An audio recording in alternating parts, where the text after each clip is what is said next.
In my previous video about missing 22-year-old college student Riley Strain, I said that Riley probably never walked as far down Gay Street in Nashville as the Justice A.A. Birch Building because we would have seen video evidence of his noticeably tall figure walking past there wearing that distinctive shirt he wore the night of March 8th. Riley may not appear in this Birch Building footage at all, but sleuths online are curious about the actions of the people who do appear on video around 9:59 p.m. and later. Was Riley Strain captured on video at the Justice A.A. Birch Building right after his interaction with a police officer the night he went missing? First, let's get our bearings. A landmark WKDF building appears in the Bodycam video footage. In the distance of the Bodycam video, viewers can see the red illuminated light of the WKDF building, giving us a more precise indication of where Riley was the night he went missing, and where he may have potentially fallen into the Cumberland River or may have been the victim of foul play or a robbery. We can also see the same solar-powered item on a pole in the base of the rock that holds a statue in the image capture from December 2022 in Google Images from Gay Street that appear in the officer's body cam video. If Riley kept walking away in the direction he walked in the video, he would have passed the Birch Building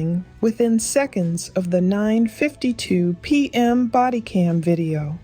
This is pedestal view surveillance video from Brandon Smith's YouTube account from the Birch Building in Nashville, Tennessee on March 8th, the night Riley Strain went missing. The video starts at 8 hours, 59 minutes, and 58 seconds p.m. According to Brandon, there is no sound on the surveillance footage, and people walking by appear blurry due to the degradation of the video footage. Based on his time, I've added timestamps throughout portions of this video to determine the timing of actions. Online sleuths are scouring this footage because the Birch Building overlooks Gay Street, and this video footage could offer clues as to what happened to Riley right after he appeared on the body cam video of Officer Reginald Young mere minutes earlier at 9:52 p.m. that same night. Around 9:52 p.m., a person wearing white can be seen walking, but their shirt appears all white, even in the back,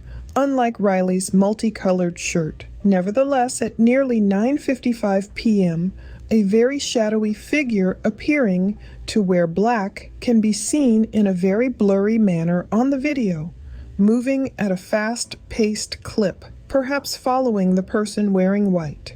Prior to this, a patrol car passes by, but it's not clear if it is the one belonging to Officer Reginald Young who spoke to Riley that night. Sleuths believe they hear and see all kinds of things in the body cam video that captured Riley only seconds before the Birch Building footage. People even think they hear Riley talking about a park or asking someone where they parked. Folks claim to hear a car door slamming, as if Riley accepted a ride from someone. Listen closely to the body cam video footage recently released in the case of missing 22-year-old Riley Strain. As Riley approaches Officer Reginald Young on Gay Street south of the Woodland Street Bridge in Nashville on the night of March 8th, 2024, at 9:52 p.m., you first hear Riley's footfalls clomping heavily and clumsily in his boots.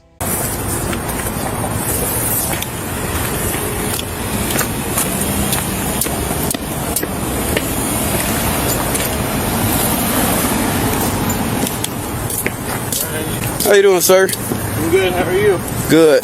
Riley seems to be the first to speak, saying, "How are you?" At first blush, it appears as though Riley is a lot less inebriated than he appears in videos taken minutes earlier as he stumbled around, bent over, even falling and hitting his head after running. But upon closer inspection, listening with noise-canceling headphones, Riley's greeting to the officer does sound a bit slurred. "How you doing, sir?" Officer Young replies. "I'm good, how are you?" Riley says, seeming to take on that deep register of an authoritative yet friendly voice that men often take on with one another, at times different than the voice level they display to women. Riley doesn't seem to slur when speaking this statement.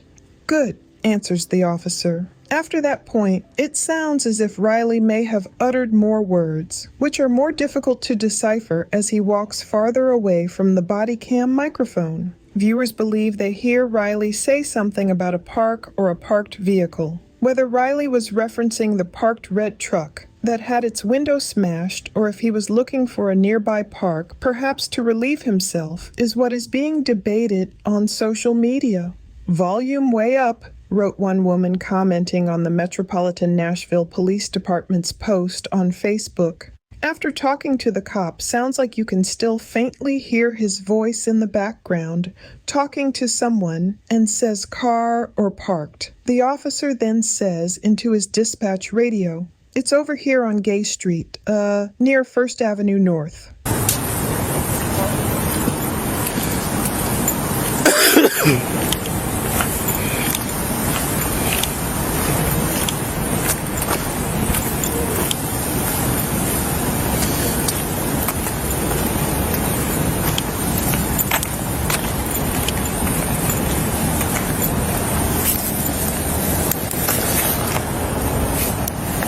It's over here on Gay Street, near 1st Avenue North. Meanwhile, as of this recording on Wednesday, March 20th, Riley still has not been found, and the debate about what may have happened to him rages on. Chris Dingman, a family friend who has been acting as a spokesman for Riley's family, gave an interview to Fox 17 Nashville. Plenty of questions have arisen with each new piece of evidence that emerges. Fox 17 Nashville displayed a list of questions they sent to police asking why a detective wasn't assigned to the case until 2 days after Riley went missing. Folks are also questioning why it took 9 days to release the body cam video of Riley's last known whereabouts.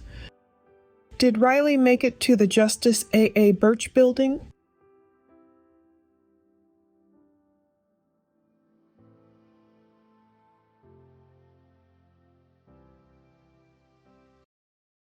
Around 9:59 p.m., a person wearing a white or light-colored shirt walks and pauses, perhaps even holding a phone with a glowing screen in the darkness. He turns around, seemingly interacting with another person wearing dark colors behind him, also seemingly carrying a glowing phone.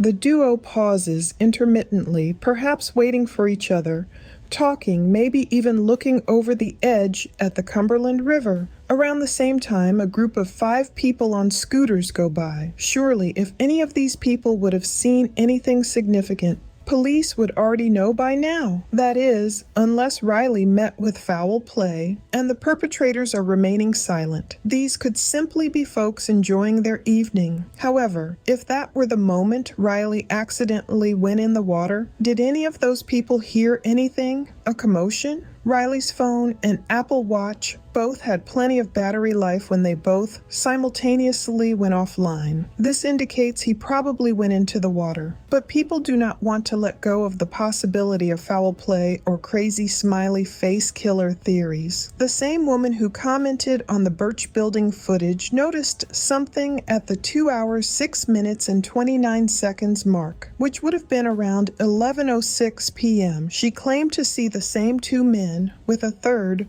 returning to the scene heading south and standing at the edge, staring at the river for 4 minutes.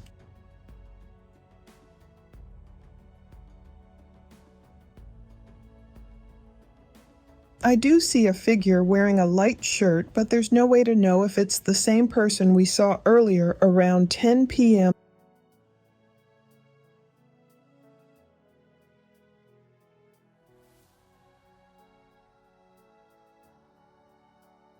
The commenter noted that the people stopped and walked abruptly in the direction they came from, when officers appear across the street claiming they kept watch in the distance. When the officers leave, they come back and proceed to walk south on Gay Street. She wrote, "You can see there are now 3 men instead of the original 2 from 9:59 p.m. when they first arrived at this location. Intense studying and scrubbing of the Bodycam video and the Birch Building video doesn't prove whether or not Riley walked under that nearby bridge or elsewhere, nor if he got in a car or if anyone was lying in wait to attack him. One wonders if the officer arrived at that location in a patrol car, and if so, did his dashcam video catch any other clues that have yet to be released to the public?" One woman who viewed the Bodycam video commented, "You can definitely hear him say, 'Did you park?' right after his interaction with the cop. I truly think he got in a car," she continued.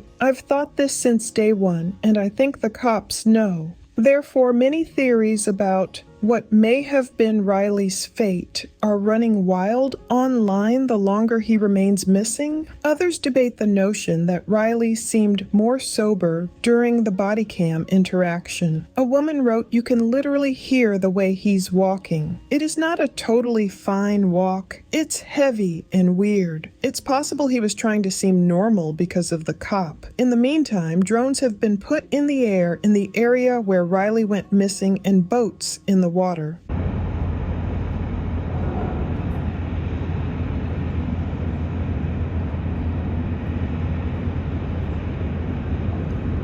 The treacherous cliffside beyond the railing overlooking the Cumberland River is steep, unstable, and dangerous. If Riley went over the concrete ledge in the darkness, impaired by alcohol, it may have been pretty easy for him to lose his footing, drop his debit card, and end up in the water, swept far away. Unfortunately, other folks have ended up in that river and were not found for quite some time. In fact, the search for Riley has uncovered the bodies of other victims. Perhaps Riley truly was searching for a private spot to urinate or just trying to make it back to his hotel.